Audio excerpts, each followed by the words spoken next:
নমস্কার, আমি পায়েল। আজ বেনেবধূর গপ্পের একটা নতুন ব্লগ শুরু করলাম, আপনাদের সকলকে স্বাগত জানিয়ে। এই ঠান্ডায় কেমন আছেন আপনারা? আমরা জানেন এই শীতটাকে বেশ উপভোগ করছি। আমরা খুব ভালো আছি, আশা করছি আপনারাও সবাই খুব ভালো আছেন। এই শীতের কিছু কিছু ম্যান্ডেটস আছে জানেন, এই যেমন ধরুন কড়াইশুঁটির কচুরি, নলেন গুড়, তারপর কমলা লেবু, পিঠে পুলি, যেগুলো ছাড়া এই ঠান্ডার মরশুম উপভোগ করার কথা ভাবতেই পারবো না। তো এই সব কিছুর মতো পিকনিকও যে এই শীতকালের একটা গুরুত্বপূর্ণ অঙ্গ, সে ব্যাপারে আপনারাও নিশ্চয়ই আমার সাথে একমত। আজ হলো দেবাশিসের অফিসের পিকনিক, যার জন্য আমি অন্তত সারাটা বছর অপেক্ষা করে থাকি। তার পিছনে কারণটা হলো, আজ থেকে ঠিক 6 বছর আগে এই 18ই জানুয়ারি এইরকমই একটা অফিস পিকনিক ছিল আমার আর দেবাশিসের একসাথে জীবনের পথ চলার জন্মদিন। মধ্যম গ্রামের বাদু নামটি তো সকলেরই খুব পরিচিত। তো আজ সেখানেই শ্রীহরি কানন বলে একটি পিকনিক স্পটে আমরা চলে এসেছি, একসাথে একটু গল্প দেব, আড্ডা মারবো, আর তার সাথে তো পেট পুজোর আয়োজন আছেই। এখন তো কিছুদিন হলো কনকনে ঠান্ডাটা একটু কমেছে, কিন্তু এখানে এসে সেই ঠান্ডাটা আবার করে টের পাচ্ছি জানেন। চারিদিকটা তো বড় বড় আম গাছ দিয়ে ঘেরা, তাই এত ঠান্ডা।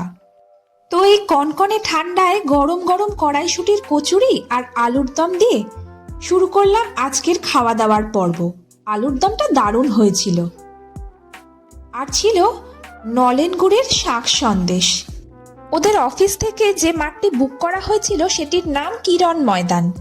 এই শ্রীহরি কাননে আরো অন্যান্য মাঠ আছে, এক একটি মাঠে এক একটি দল এসেছে এরকম পিকনিক করতে।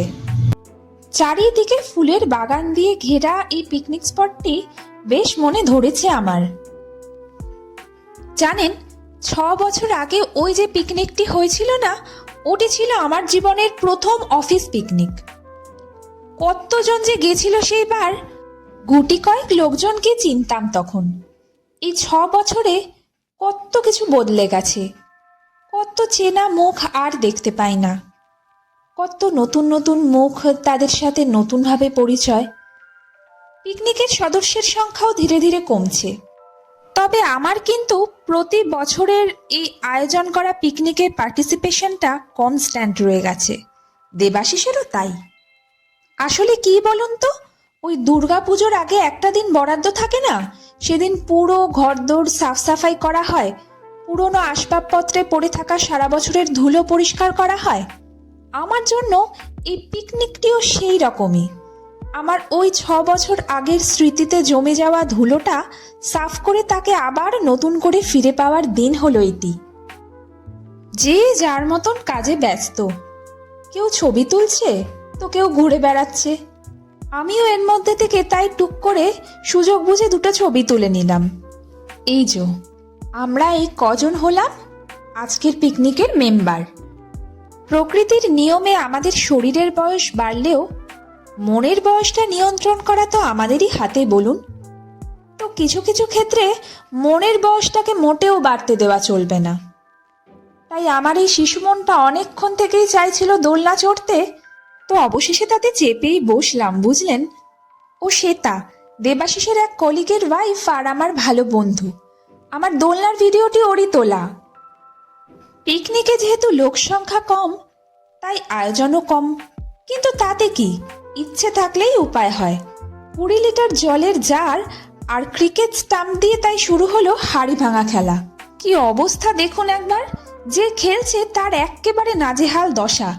একে তো চোখে দুটো করে কাপড় জড়ানো, তারপর তার চারদিকে ঘিরে এক একজন এক এক রকমের ডিরেকশন দিচ্ছে, যেখানে ভুল ডিরেকশন দেবার লোকের সংখ্যাই বেশি। একজনও ঠিকঠাক করে হিট করতে পারেনি, আর এই অত্যাচারে তা সম্ভবও নয়। পিকনিকে খুদে বলতে ছিল এই দুজন, ওরা দুই ভাই।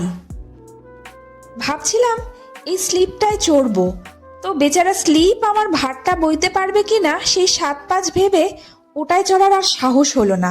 এই দেখুন আমারই মতো আরেকটা ধেড়ে বাচ্চা। এখানের ওয়েদারটা দেখছি বড় অদ্ভুত, ছায়ায় দাঁড়ালে শীত করছে, আবার রোদে বেশিক্ষণ থাকাও যাচ্ছে না। খেলাধুলো করে সকলে ক্লান্ত, তাই এখন হলো দুপুরের স্ন্যাক্স টাইম। ফলের সাথে ছিল চিকেন পকোড়া, ফিশ বল, আর ওদিকে ছিল হচ্ছে বেবি কর্ন আর পনিরের একটা আইটেম, খেতে দারুণ কিন্তু নাম জানি না। তো ওরা সকলে গল্প টল্প করছে। আসুন তার ফাঁকে আপনাদের চারপাশটা একটু ঘুরে দেখাই। এই দেখুন, এটা এই পিকনিক স্পটেরই আরেকটি মাঠ, তবে এটা কেউ আসেনি দেখছি।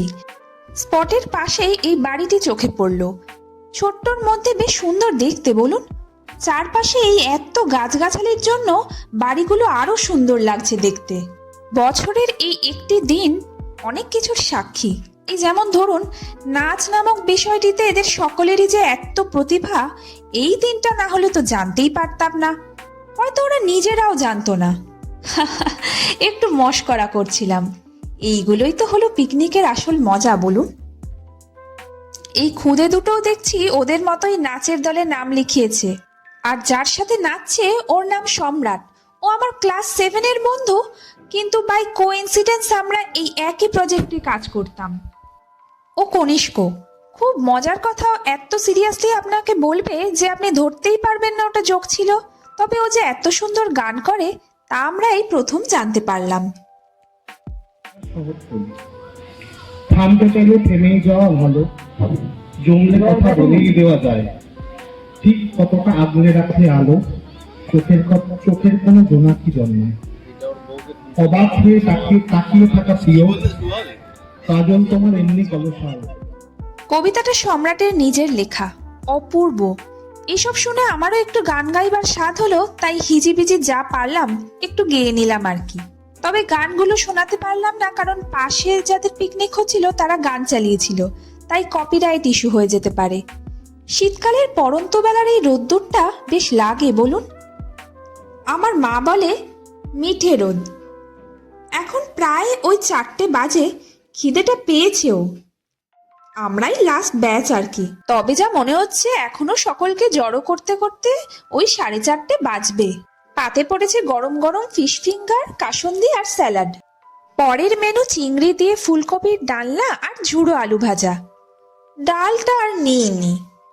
এরপর এলো মাটন, আর ইয়াব বড় আলুর পিসটা আমি চেয়েই নিয়েছিলাম।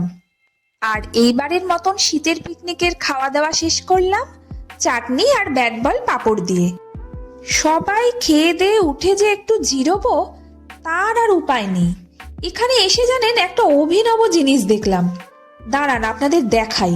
প্রত্যেকের মাথার উপর ওই এক একটি মৌমাছির সাইজের মশা, তারা দল বেঁধে এর মাথা থেকে ওর মাথায় ঘুরে বেড়াচ্ছে। সংখ্যায় এতই বেশি যে আমার সাইজের মানুষকে আস্ত তুলে নিয়ে যেতে পারে, জানেন। সকলের সাথেই ছবি তুললাম, কিন্তু এই পুরো পিকনিকটার সব আয়োজন যে দায়িত্ব নিয়ে করেছে বর্ধনদা, তার সাথে একটিও ছবি তোলা নেই। কি আর করা যাবে, পরের বারের পিকনিকে তার সাথে আপনাদের আলাপ করিয়ে দেবক্ষণ। চললাম শ্রীহরি কাননকে শেষবারের মতন টাটা করে।